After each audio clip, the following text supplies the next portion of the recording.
Muy buenos días a todos. A quienes todavía no se acercaron los invitamos a que ya ingresen porque estamos un poco demorados y si no la agenda de actividades se va a demorar muchísimo. Hoy tenemos un día cargado de actividades, una más interesante que otra. Así que muchísimas gracias a todos los que se han hecho presentes y sobre todo a quienes vamos a escuchar a partir de ahora.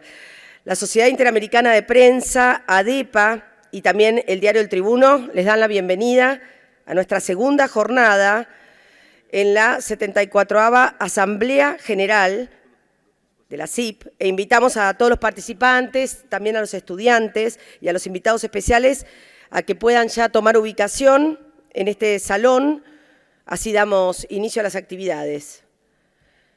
Bueno, esto creo que ya lo saben, que los participantes pueden ingresar por la puerta izquierda, los estudiantes y prensa por la puerta derecha, ya lo han hecho, así que vamos a avanzar. Queremos especialmente agradecer a los principales sponsors, que son Banco Macro, Telecom Argentina, Mazalín Particulares y Protec Media, o Media. También, obviamente, a nuestro comité anfitrión, que es el diario Clarín, La Nación, Infobae, El Liberal, Crónica, La Gaceta y el diario El Día. También a Bright Spot, Google, Pan American Energy, Edesa, Grupo Nueva Venezuela, Marfil y The New York Times. Y por supuesto, como ustedes lo han visto, a la Presidencia de la Nación y también a la Secretaría de Turismo de la Nación.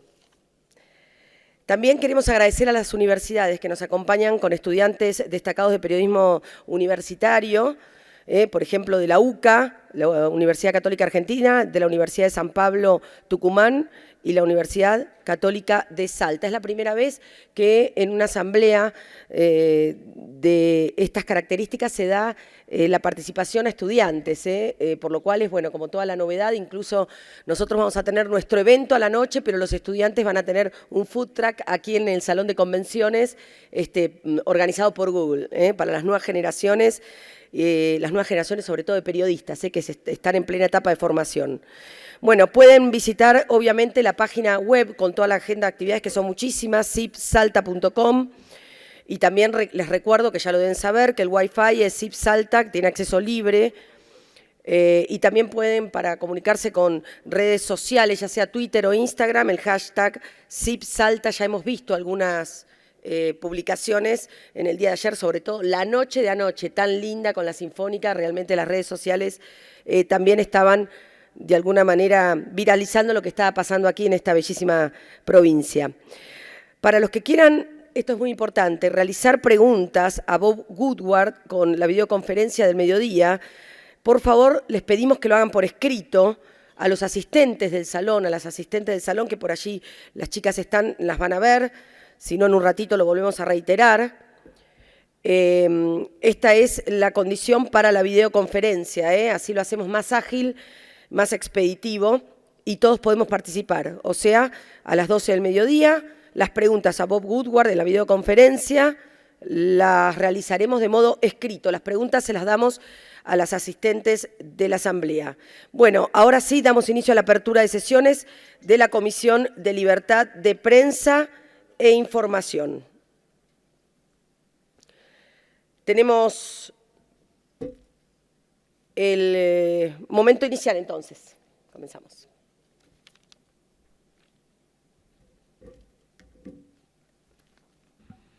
Muchas gracias, muy buenos días a todos. Gracias por su asistencia. Desde temprano tuvimos un quórum garantizado. Muchas felicidades a todos. Les reconocemos el esfuerzo. Damos también la bienvenida a un grupo de estudiantes nutrido que está aquí con nosotros. Nos parece que es un ejercicio afortunado que nos acompañen esta mañana. Damos inicio a la sesión de la Comisión de Libertad de Prensa e Información, dando cuenta también de actividades de la Comisión de Impunidad, que encabeza el señor Juan Francisco Igli Lanzuret, representado esta mañana por Carlos Benavides, hoy aquí. Quisiéramos subrayar que ha sido un periodo particularmente intenso los últimos meses, bajo el liderazgo de Gustavo Mome, Tuvimos una misión a Ecuador muy importante donde nos reunimos con el presidente Lenín Moreno, que ha empezado a generar algunas transformaciones en materia de respeto a la libertad de expresión. Lo mismo en Nicaragua, hubo en Uruguay también un encuentro con motivo del Día Mundial de la Libertad de Prensa que incluyó un homenaje a nuestro compañero Claudio Paulillo. Hay una actividad muy importante en materia de impunidad que incluyó una resolución contra el Estado colombiano en el caso de Nelson Carvajal y también un seguimiento de varios casos pendientes como los temas de Guillermo Cano, Alfredo Jiménez Mota y otros compañeros que consideramos emblemáticos en materia de combate a la impunidad. En esta sesión les rogaría tomar en cuenta que tendremos a las 11 de la mañana un panel para discutir de manera conjunta los casos de las crisis en Venezuela y Nicaragua, donde no tendremos propiamente el formato de presentación de informes, sino realmente una conversación sobre los escenarios que hay en ambos países. A las 12 del día, puntualmente, tendremos un enlace con Bob Woodward para que tendrá él un mensaje para la Asamblea y, como se ha comentado, habrá posibilidad de hacerle preguntas, deseablemente por escrito. Seguiremos dando durante todo el día cuenta de los informes país por país y tendremos una conexión muy importante dispuesta por Gustavo Mome para seguir discutiendo la resolución que pretende presentar la CIP, una declaración sobre el mundo digital y las amenazas que puede suponer para el ejercicio de la libertad de expresión. Le quiero pedir a Ricardo Trotti, porque ha habido varias consultas, varias preguntas al respecto, que nos explique cómo se está haciendo este procedimiento, Ricardo, antes de empezar propiamente con los informes país por país. Si eres tan amable. Gracias, Roberto. Las indicaciones que partieron del presidente Mome y de la reunión del Comité Ejecutivo ayer fueron las siguientes. Se nos pidió recibir durante la mañana de hoy todas las consideraciones que quiere acercar tanto la Junta de Directores como los asambleístas o socios de la CIP para seguir recabando toda la información de parte de ustedes o las preocupaciones, las sugerencias de cambio. Eso debería hacerse por la mañana, la voy a estar recibiendo yo, en todo caso también Gustavo, y esto se va a proceder, aquí ya ha llegado dos de los representantes del equipo redactor, que son el relator especial para la libertad de prensa, Edison Lanza, que está aquí allá a la derecha de ustedes, y también el doctor Eric Iriarte, que estuvo trabajando juntamente con Roberto Rock, Gustavo Mome, en esta redacción. Una vez que esta tarde el comité de redacción se reúna, va a trabajar sobre todo el tema de las sugerencias que se puedan acercar a la mesa. Esta tarde mismo trataríamos de tener ya esa versión cuasi definitiva. Esta versión, con todos los cambios, se va a distribuir de nuevo a todos ustedes vía email y también impresas. Vamos a tratar de tenerlas antes de que ustedes se vayan de esta sala. Mañana domingo, ya trabajando en el Hotel Sheraton, el primer panel de la mañana, una de las actividades más importantes, va a estar Gustavo Mome, Edison Lanza, Eric Iriarte, y van a explicar y fundamentar la declaración digital de acuerdo a los cambios que se han hecho. Durante el día, imagino yo que va a seguir la apertura para recibir otros cambios y si hay necesidad de seguir redactando o re-redactando o editando las modificaciones que se vayan presentando para que luego siga habiendo consenso y consenso. Quedará después a criterio del presidente de la CIP y del Comité Ejecutivo que el lunes a la mañana, durante la Junta de Directores de la CIP y de Asamblea, se ponga a consideración de nuevo la declaración digital. Resumiendo, hemos empezado a repartir la declaración digital a los socios, a los directores de la CIP y al Comité Ejecutivo desde junio 8 de junio. Las diferentes se repartieron aproximadamente 5 versiones diferentes o 7 versiones diferentes de la declaración digital, que siempre fueron generando opiniones de los directores, también de gente fuera de la CIP, que han sido consultadas más de 60 asociaciones, como lo expresé ayer, entre académicos, abogados, gente de organizaciones intergubernamentales, tanto de la Comisión Interamericana de Derechos Humanos, de la UNESCO, de entidades privadas y gente dedicada a temas de Internet. Y muy especialmente se tuvo en cuenta también la participación de algunas agencias globales en materia de libertad de expresión que trabajan junto con la CIP. De todo ese proceso se fue recibiendo, yo diría prácticamente unas 100, 120, 130 modificaciones que se fueron aplicando. Todo eso devino en la declaración que ustedes tuvieron ayer para todos los socios de la CIP en forma definitiva, y esa ayer sufrió de nuevo muchos cambios del Comité Ejecutivo, que se reunió por la tarde. Se están haciendo esos cambios. Ya esta mañana, como había pedido el presidente Gustavo Mome, ya se han recibido 12 diferentes modificaciones, enmiendas. Algunas tienen un carácter de estilo y otras tienen un carácter a profundidad, de cambios reales. Eso se va a tener en cuenta, se redacta hoy, mañana se presenta de nuevo, se redacta de nuevo y será la decisión de las autoridades de la CIP de ponerlo a consideración de la Junta de Directores del lunes. Así que hubo un proceso, yo diría, de 8 meses de consultas y de modificaciones continuas y de edición de esta declaración. Muchas gracias, Ricardo. Estaremos muy pendientes, especialmente del panel que está previsto esta tarde. Quiero presentar a ustedes y darles y agradecer aquí la presencia de compañeros que han estado trabajando y lo harán más en los siguientes 2 días. Los copresidentes de la Comisión de Resoluciones, Carolina Escrucería del país de Cali, Colombia, y Gabriela Vivanco de la Hora de Quito, que están procesando las resoluciones y van a estar atentos, digamos, disponibles para ustedes en estos temas.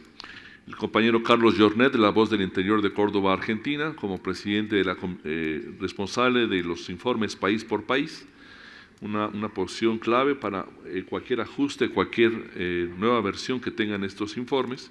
Y Juan Pablo Illanes, copresidente de la Comisión de Conclusiones de estas sesiones. Entramos ya propiamente en materia. Le quiero pedir a los compañeros de la mesa tecnológica de allá que preparen un video que les solicitamos para documentar que este periodo, desde la reunión de abril pasado, ha sido uno de los más funestos en materia de ataques contra periodistas, y se está empezando a cerrar un año particularmente grave en esta materia. En 2018 hasta este momento tenemos un recuento de 29 periodistas asesinados y un desaparecido. Pero desde la última reunión de medio año, la cifra es de 19 asesinatos, 8 en México, 6 en Estados Unidos, 2 en Brasil, 2 en Colombia y 1 en Nicaragua. Hemos querido desde hace algunas asambleas documentar esto con las imágenes de los colegas victimados. Pensamos que los rostros, las miradas de ellos a veces nos dicen mucho más que simplemente enunciar su nombre. Adelante.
Muchas gracias, muchas gracias.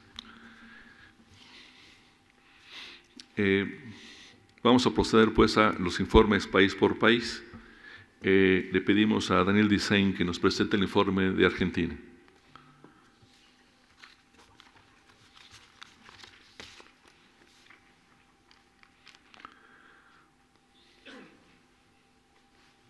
Acto seguido tendremos a Juan Pablo Illanes con Chile.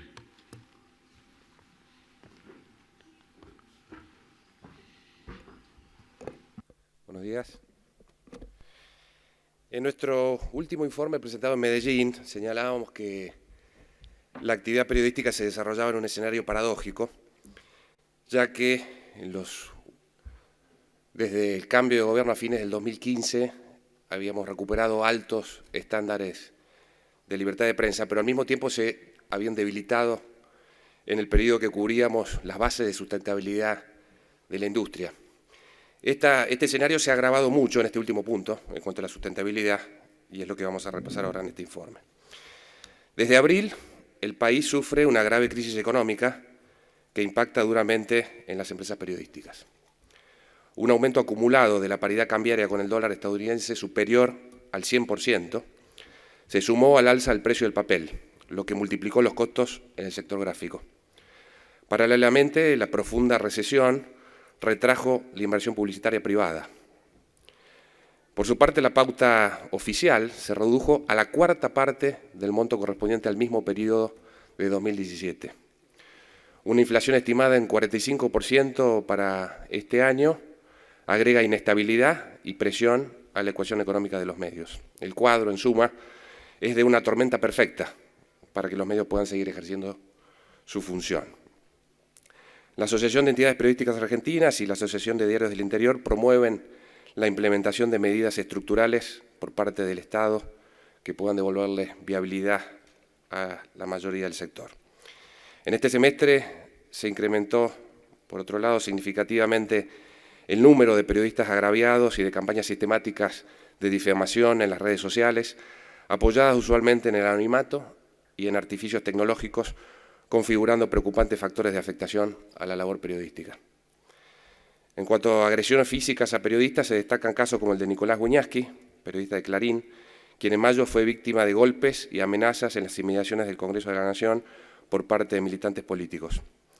El periodista Gonzalo Bonadeo, de Canal 13, en la cobertura del Mundial de Fútbol en Moscú, un hincha lo agredió con una botella en la espalda, un golpe con una botella. En julio, el periodista Nicolás Gil, del diario Chubut, fue amenazado por el titular del gremio que nuclea a los empleados de la legislatura provincial. En agosto, periodistas de TN y La Nación fueron amenazados durante la cobertura del allanamiento de la casa de la expresidenta Cristina Kirchner.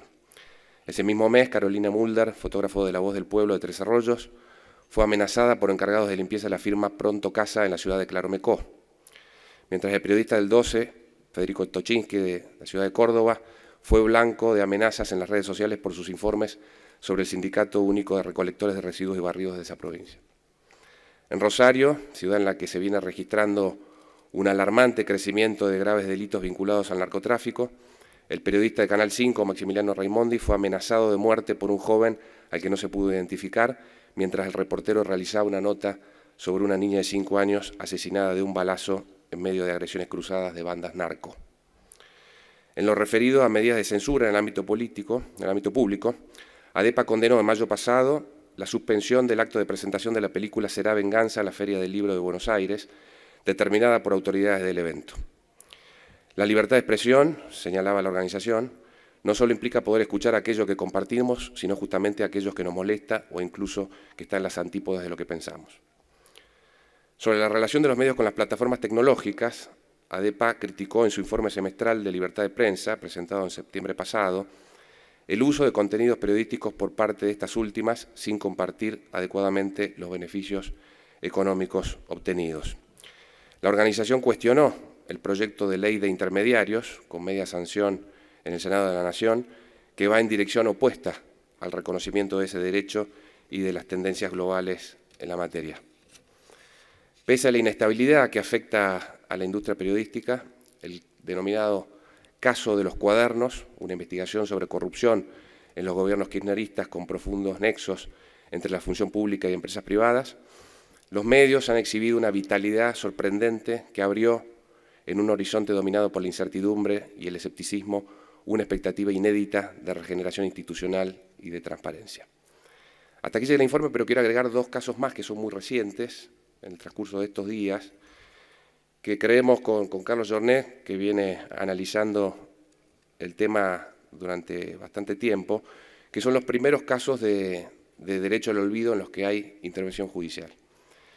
Se trata, por un lado, de un caso que afecta, en el que ha sido demandada La Voz del Interior, el diario principal de la provincia de Córdoba, por un lado, y la empresa Google, por otro, de un cirujano plástico que fue demandado en su momento por mala praxis por un paciente y aparentemente obtuvo un sobreseimiento posterior, y lo que exige esta persona a través de sus abogados es la remoción de esos contenidos y apunta tanto al buscador como al medio. Por otro lado, en la provincia de Tucumán, Google también ha sido emplazada a través de una medida cautelar en la misma línea para remover esos contenidos, en el caso de información vinculada a un legislador provincial que había sido detenido con tenencia de estupefacientes y que luego obtuvo también un sobreseimiento y está pidiendo lo mismo. Son dos casos que se están desarrollando en estos días y queremos seguir con atención, y nos parece importante que eventualmente se incluya en el informe. Después lo hablaremos con Carlos, y sobre todo, bueno, que la CIP, que viene siguiendo de cerca este caso en las últimas reuniones, esté al tanto, todos ustedes están al tanto de esto. Muchas gracias.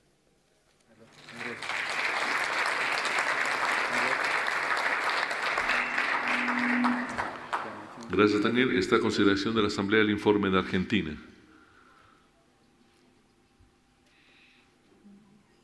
Si no hay ninguna intervención, le agradecemos a Daniel su presencia aquí. Muchas gracias. Le pedimos a nuestro compañero Juan Pablo Illanes que nos acompañe para presentar el informe de Chile. El informe de Chile dice: durante este periodo, varios proyectos de ley representan las principales amenazas a la libertad de prensa y expresión.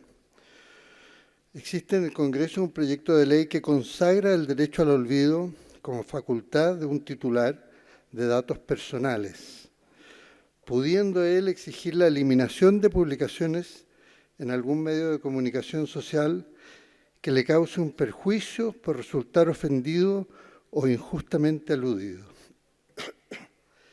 El proyecto está en contravención con la Ley de Protección de Datos Personales, que excluye expresamente de su ámbito de protección a las publicaciones en los medios de comunicación.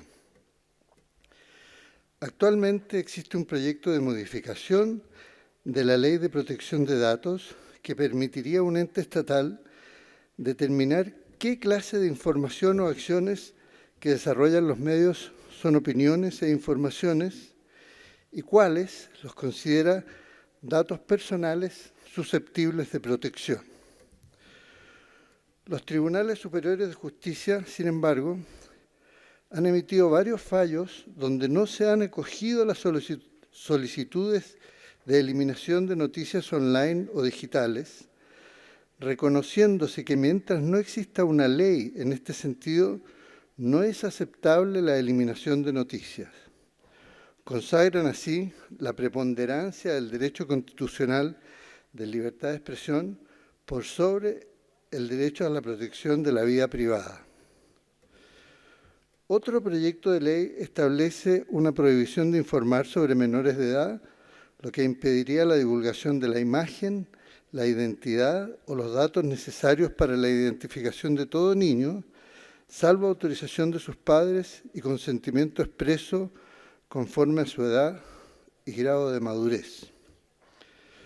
Hay otro proyecto más que busca modificar la Ley sobre Libertades de Opinión e Información con el objeto de sancionar la promoción de estereotipos negativos hacia la mujer. Así dice textualmente la ley: estereotipos negativos hacia la mujer. Su redacción podría generar responsabilidades para los medios, dada su ambigüedad. Otro hecho: el hijo de la expresidenta Michelle Bachelet presentó una demanda millonaria de indemnización de perjuicios en contra de un canal de televisión, acusándolo de persecución por rutinas humorísticas y sátira política habituales en los medios sobre personas públicas.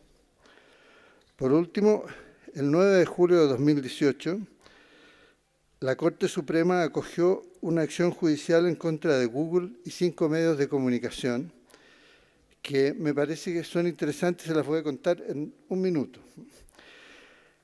Este es un caso judicial, policial, digamos, en que hubo varios imputados por la Fiscalía Nacional, digamos, y naturalmente despertó el interés del público, se publicó en todos los diarios, se publicó en la prensa, en fin, y como todo proceso judicial avanzó muy, muy lentamente, hasta que cuando finalmente se llegó a su resolución, a su desenlace final, ya había muy poco interés y muchos medios no publicaron entonces el resultado final. En ese resultado final, uno de los imputados consideró que él había sido absuelto y por lo tanto pidió, en un caso similar al que estamos viviendo ahora en Argentina, según el derecho al olvido, que los diarios y Google eliminaran toda referencia a él en las noticias iniciales del caso.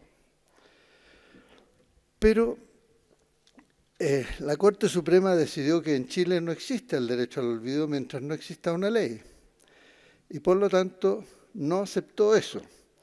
Sin embargo, le encontró razón de que los medios no habían cubierto debidamente la noticia al no informar el desenlace final, ocurrió mucho tiempo después, de este caso judicial, y obligó a los medios a completar la cobertura, señalando que en el desenlace este caballero, esta persona, había sido absuelta. Lo cual es una paradoja que el derecho al olvido nos está llevando a que en Chile los tribunales, que lo sufrimos durante muchos años con sus prohibiciones de informar, ahora está obligando a informar porque la cobertura debe ser completa. Hasta ahí el informe de Chile. Muchas gracias, compañero Yanes. Esta consideración de la Asamblea.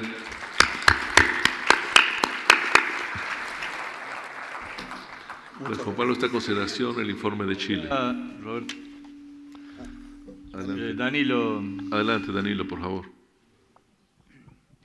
Hola, Danilo Arruilla, de Uruguay.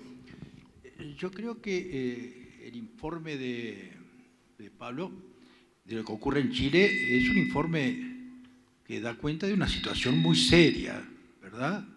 Hay un bombardeo de distintos puntos y los chilenos en eso son bravos. Los jueces chilenos de siempre son bravos y creo que hay que tomarlo más en serio. Yo no sé si no habría que considerar ir a Chile.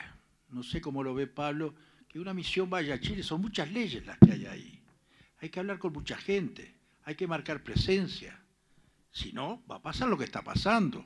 Si la censura previa a la cual uno estaba acostumbrado, que no te dejaban publicar algo y te cortaban, era malo, que ahora te digan qué es lo que tenés que publicar y bajo tu firma, es mucho más malo. Y todas esas normas que están, yo no sé si no habría que considerar avanzar y ir a Chile a marcar presencias. Chile viene desde siempre metiendo sus leyesitas, no lo digo como crítica, como amigo, como si fuera boliviano.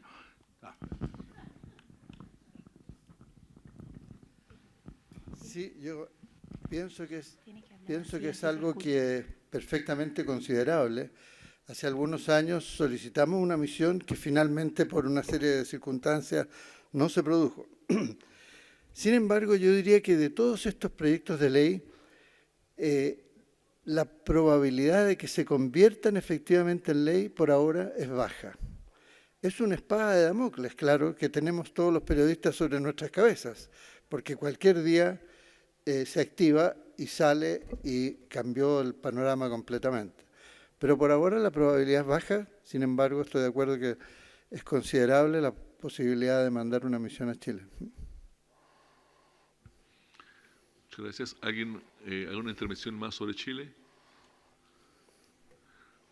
Bien, obviamente se procesará en consulta, por supuesto, con los colegas chilenos y con la presidencia de la CIP, esta circunstancia de la eventualidad de una misión.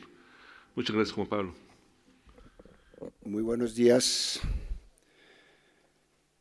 El asesinato del equipo periodístico del diario El Comercio de Ecuador por parte de un grupo disidente de las antiguas Fuerzas Armadas Revolucionarias de Colombia, FARC, en territorio colombiano, fue el hecho de mayor gravedad en este periodo. El equipo periodístico del Comercio, integrado por el periodista Javier Ortega, el fotógrafo Paul Rivas y el conductor del vehículo que los transportaba, Efraín Segura, fue secuestrado el 26 de marzo en la frontera entre Colombia y Ecuador. Estaban llevando a cabo un trabajo periodístico sobre la situación de orden público en esa zona cuando fueron privados de la libertad en un retén del lado ecuatoriano y posteriormente trasladados a suelo colombiano, donde fueron asesinados. El 13 de abril se confirmó el hecho. Sus cuerpos fueron encontrados por el ejército colombiano el 23 de junio. Horas antes de confirmarse la muerte, la CIDH les había otorgado medidas cautelares. El 16 de julio fue capturado Gustavo Angulo Arboleda, alias Charry, quien según la Fiscalía fue el hombre que secuestró a los 3 periodistas. A Charry le fueron imputados los delitos de concierto para delinquir con fines de homicidio y secuestro extorsivo. Jesús Vargas Cuajiboy, alias Reinel, capturado el 7 de julio, fue el carcelero de los periodistas ecuatorianos según la Fiscalía.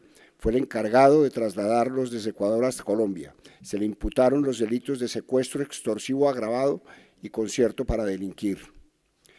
El 5 de agosto, el entonces presidente Juan Manuel Santos informó sobre la captura de alias Otto y alias Roberto, que también son señalados de haber participado en ese crimen.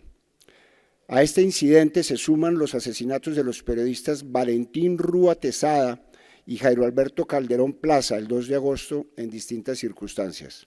Rúa Tesada, locutor de la emisora Salvajina Estéreo, fue asesinado en el municipio de Suárez, en el departamento del Cauca. El locutor fue atacado a tiros luego de recibir una llamada que lo obligó a salir de su vivienda. Trabajó 15 años en la emisora en la que informaba sobre temas comunitarios. Ese mismo día fue atacado Calderón Plaza, director del portal de noticias Contacto en Tuluá, en el departamento del Valle del Cauca. Según testigos, el periodista de 29 años se desplazaba en una motocicleta cuando un desconocido que viajaba en una moto le disparó en varias ocasiones. En este periodo también prescribieron los crímenes de Bernabé Cortés, asesinado en Cali el 19 de mayo de 1998, y de Amparo Leonor Jiménez, asesinada el 11 de agosto del mismo año en Valledupar. El 6 de junio, la Corte Interamericana de Derechos Humanos reveló la sentencia en la que declara responsable al Estado colombiano por el homicidio del periodista Nelson Carvajal. Por primera vez, una Corte Internacional condena a un Estado por un homicidio cuyo motivo fue el ejercicio del periodismo por parte de la víctima. El caso fue sometido por la CIP ante la Comisión Interamericana de Derechos Humanos en 2002 y luego pasó a la Corte Internacional de Derechos Humanos. Carvajal, asesinado el 16 de abril del 98, se había dedicado a investigar temas de corrupción y lavado de dinero proveniente del narcotráfico en su municipio, Pitalito, departamento del Huila. Fue ultimado a la salida del colegio en el que laboraba como docente. Para la Corte Internacional de Derechos Humanos, el Estado colombiano es responsable por la dilación extraordinaria del caso, también por no haber investigado las amenazas que obligaron a 9 familiares de Carvajal a exiliarse. En el plano local, el caso está al borde de la impunidad. Se encuentra pendiente la decisión sobre la declaratoria del delito como un crimen de lesa humanidad para evitar que prescriba. La Fiscalía negó la solicitud, pero esta decisión fue apelada. En su pronunciamiento, la Fiscalía encontró aplicable al caso la Ley 1426 de 2010, que extiende el término de prescripción a 30 años.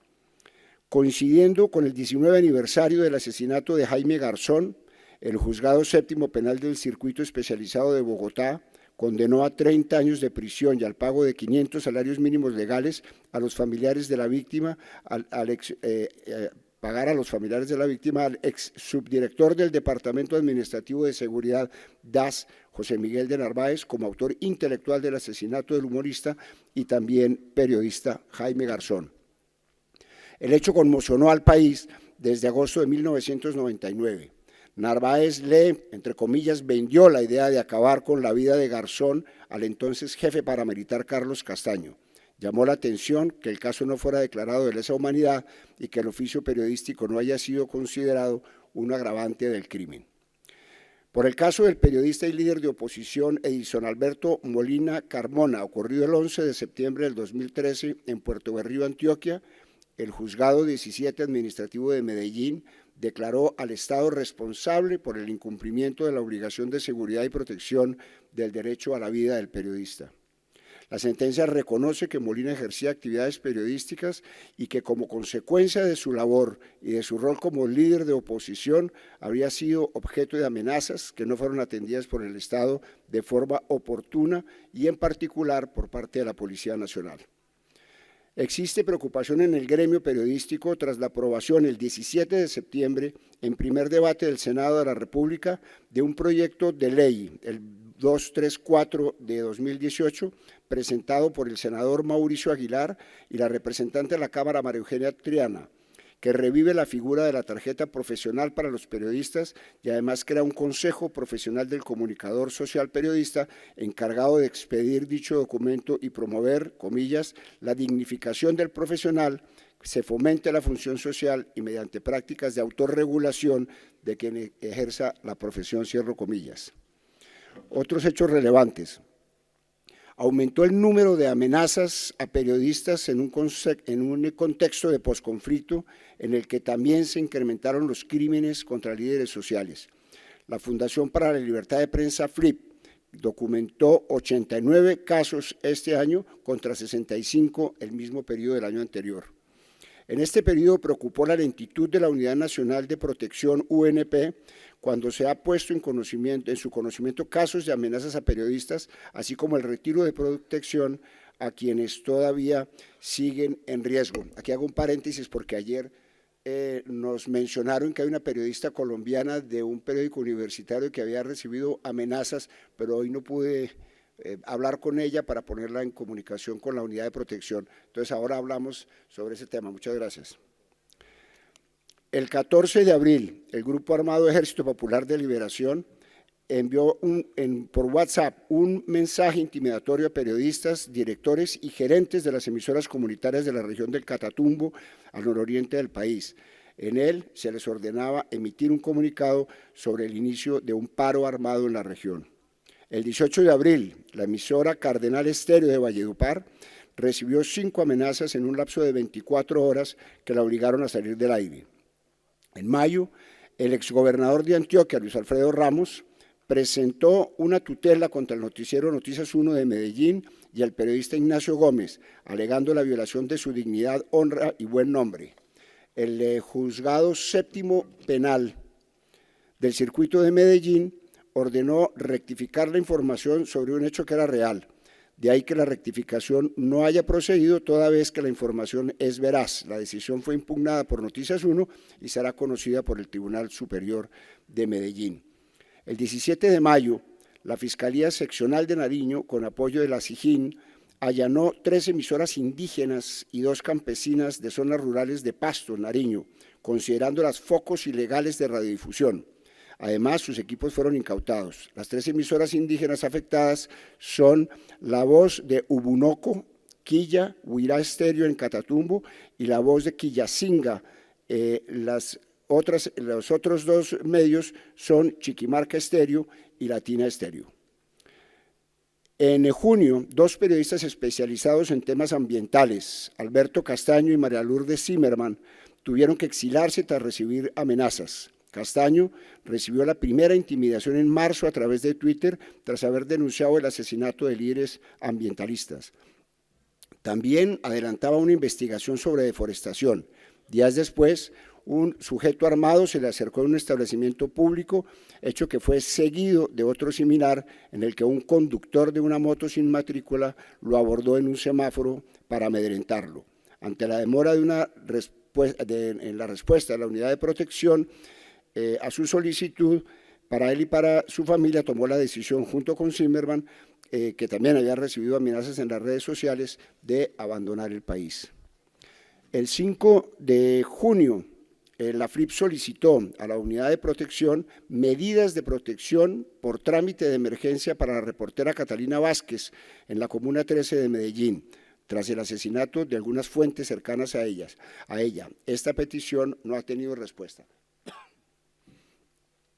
El 14 de junio, la residencia de Juan José Hoyos, columnista y colaborador del Colombiano, fue asaltada por desconocidos. Cuando el periodista llegó a su vivienda en Medellín, encontró destruida la cerradura de la puerta del apartamento y al revisar sus objetos personales, notó que habían robado su computador, un disco duro, una cámara de video y su cámara fotográfica. Caterín Leal y Juan Pablo Latorre, periodistas de RCN Radio, han sido objeto de numerosas intimidaciones. El 28 de junio, un sujeto que se identificó como el aguapanelero, entre comillas, le aseguró a Leal, a través de una llamada telefónica, que había sido declarado objetivo militar por tocar el tema de las ejecuciones extrajudiciales o los falsos positivos, para después darle información detallada sobre su lugar de trabajo y de residencia. Le ordenó renunciar al aire en un plazo de 72 horas. En una llamada a esa misma emisora el 16 de julio, se profirieron amenazas contra los colegas Yolanda Ruiz, Jorge Espinosa y Juan Pablo Latorre.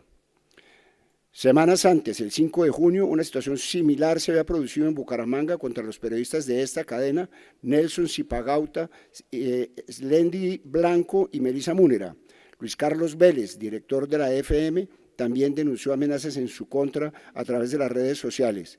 En el primer caso, el autor se identificó con un alias del ELN, organización que después negó estar vinculada con dicha amenaza.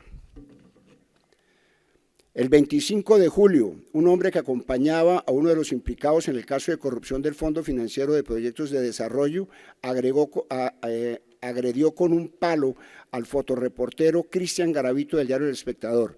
Cuando notó que el también periodista César Flechas de Caracol Radio estaba grabando lo sucedido, le arrebató violentamente el teléfono celular.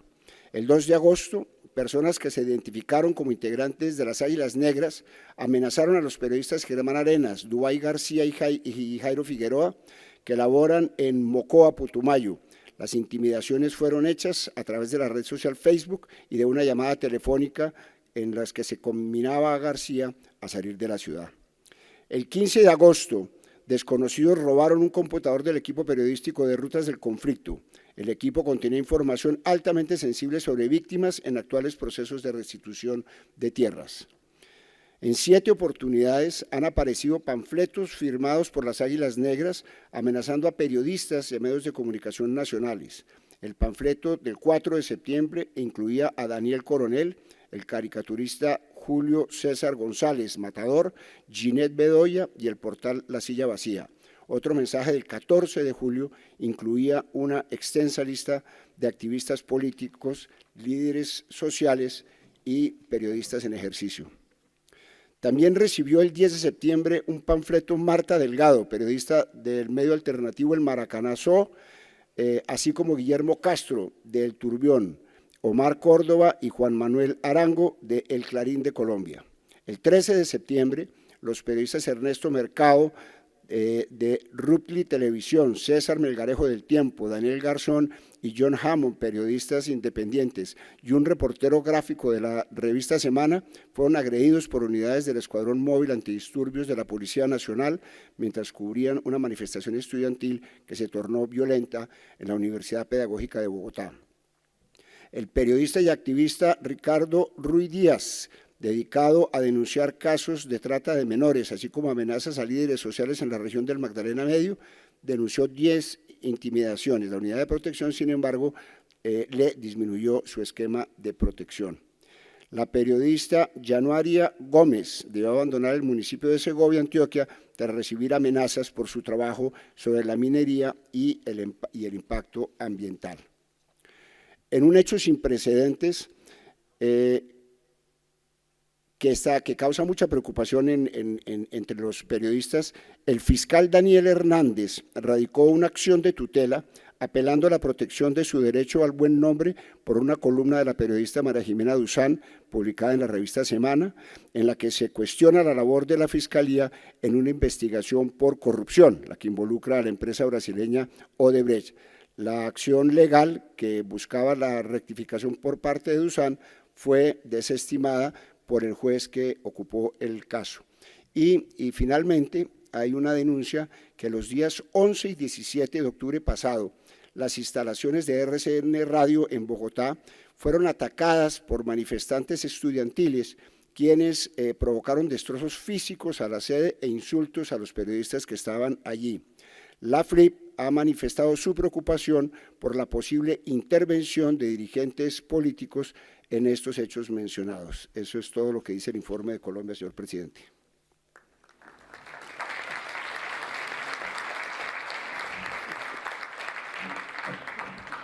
Muchas gracias, compañero Pombo. Está a consideración de la Asamblea el informe de Colombia. Allá, Roberto. Allá, por favor. También a la derecha. Ok.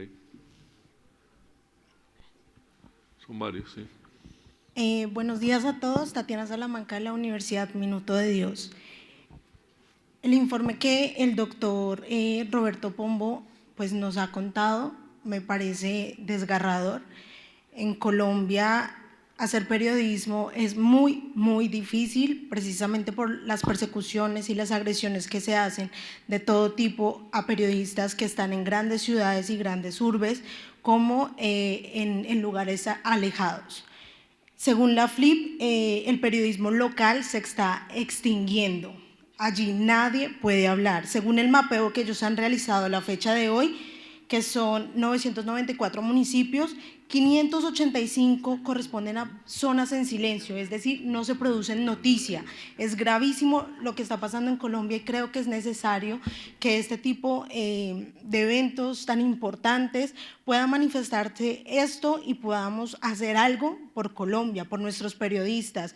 Como ustedes pueden observar, desde junio a la fecha de hoy, absolutamente casi todos los medios, los periodistas han sido amenazados por redes sociales, por panfletos y demás. Yo sí les ruego que prestemos los ojos en Colombia, donde se están haciendo trabajos hermosos, donde se están denunciando cosas horribles y los periodistas no pueden ser más silenciados. Muchas gracias. ¿Alguien más? Sí, acá, gracias. Simplemente para agregar a manera de contexto… ¿Se puede identificar, por favor? Sí, José Manuel Acevedo, RCN Radio, Colombia.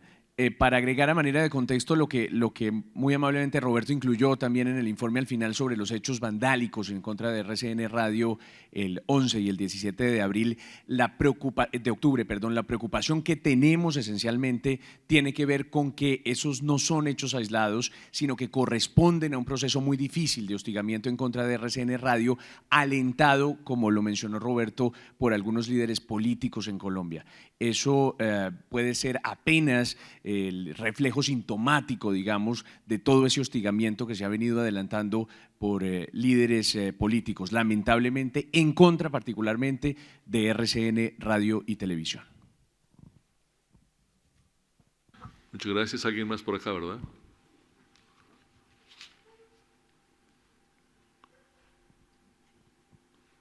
¿No? Pareció una persona más. Ok. Perdón, Roberto. Le pediría al colega Roberto Pombo, así como a los colegas de Chile y Argentina que expusieron antes, que nos hagan llegar los agregados que hicieron al texto, así los incorporan. Claro que sí. Ok. Redactar un párrafo, ¿acaso?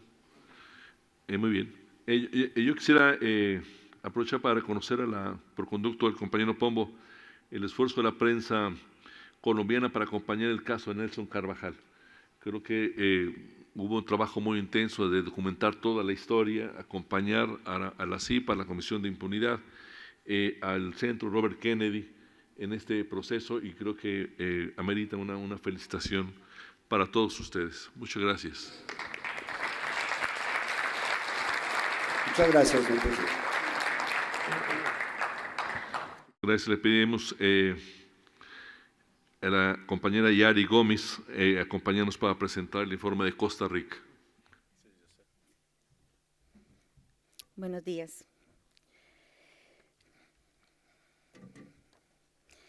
En este periodo, la prensa ha sufrido ataques de parte del poder político y económico, así como de la ciudadanía en general. Varios medios de comunicación, como el Diario Extra, CR Hoy y El Guardián, son discriminados por un gobierno que no da declaraciones a sus periodistas, marginándolos en las conferencias de prensa y excluyéndolos de la lista de entrevistas que se gestionan desde la Casa Presidencial. El presidente Carlos Alvarado, también periodista, y a 4 meses de haber asumido, en vez de facilitar las vías de diálogo, ha limitado su contacto con los reporteros y restringido el acceso a las conferencias de prensa. Varios medios deben hacer preguntas vía correo electrónico, pero las respuestas rebasan el tiempo estimado por ley, que es de 10 días hábiles.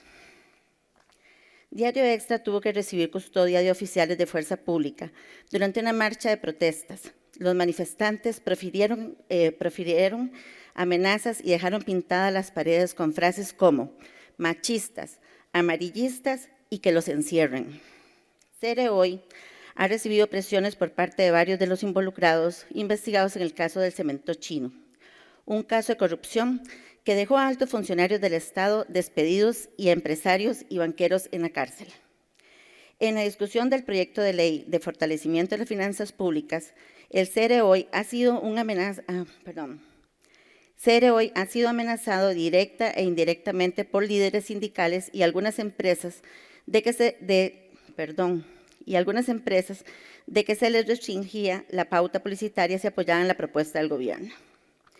En agosto, 2 equipos periodísticos de Noticias Repetel y Extra TV del Grupo Extra fueron increpados por manifestantes feministas para que dejaran de grabar y transmitir una vigilia realizada en el centro de la capital. El 12 de septiembre, el periodista Javier Córdoba del semanario Universidad y una fotógrafa del diario digital El Mundo fueron agredidos por agentes de policía durante una protesta estudiantil que comenzó en la calle y terminó en el recinto de la Universidad de Costa Rica, en San José. Ese mismo día, grupos de manifestantes increparon al equipo de prensa de Canal 7, acusándolos de prensa vendida y obstaculizándolos sus labores en la gran marcha contra el combo fiscal. Las agresiones continuaron por varios días. El 14 de septiembre, en las afueras de la Asamblea Legislativa, un grupo de trabajadores del sector público amenazó con golpear a varios periodistas que realizaban la transmisión de las protestas. La policía tuvo que resguardarlos a los medios de comunicación en un perímetro especial para evitar ataques.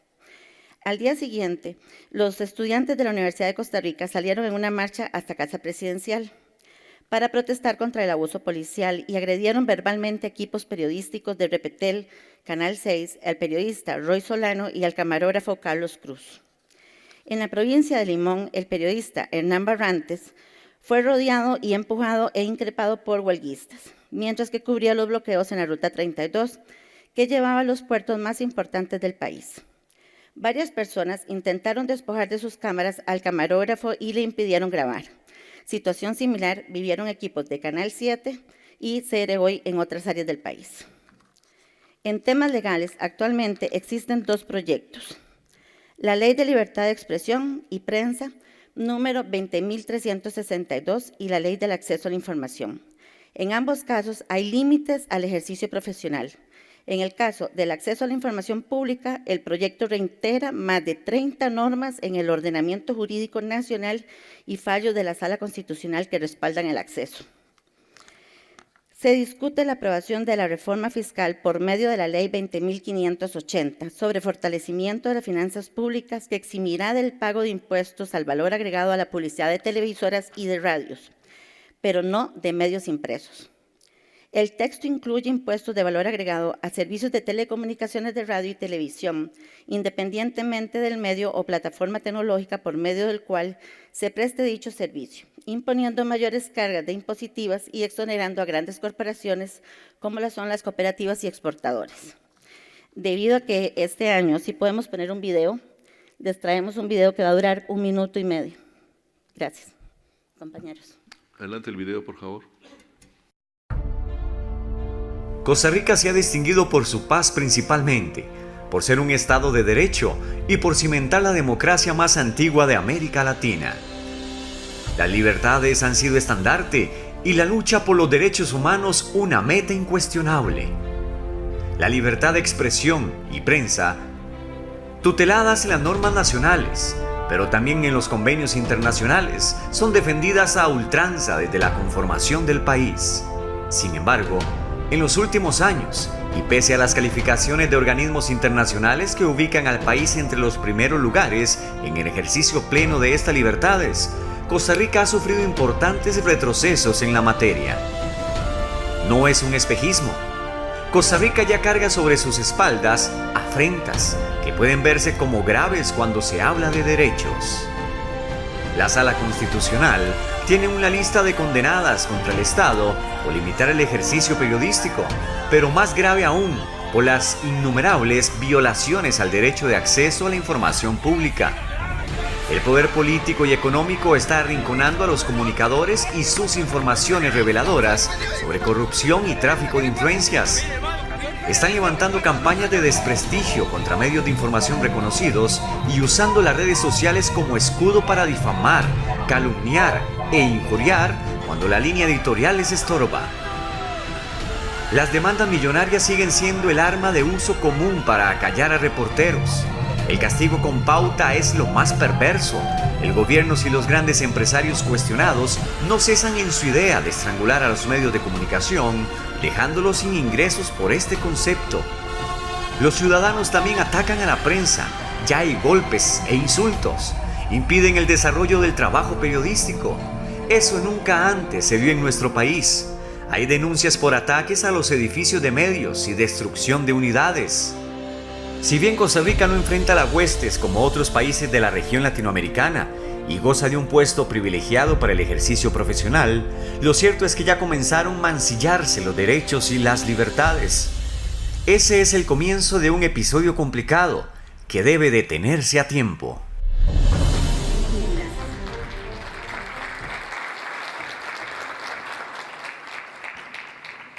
Esta consideración de la Asamblea, el informe de Costa Rica.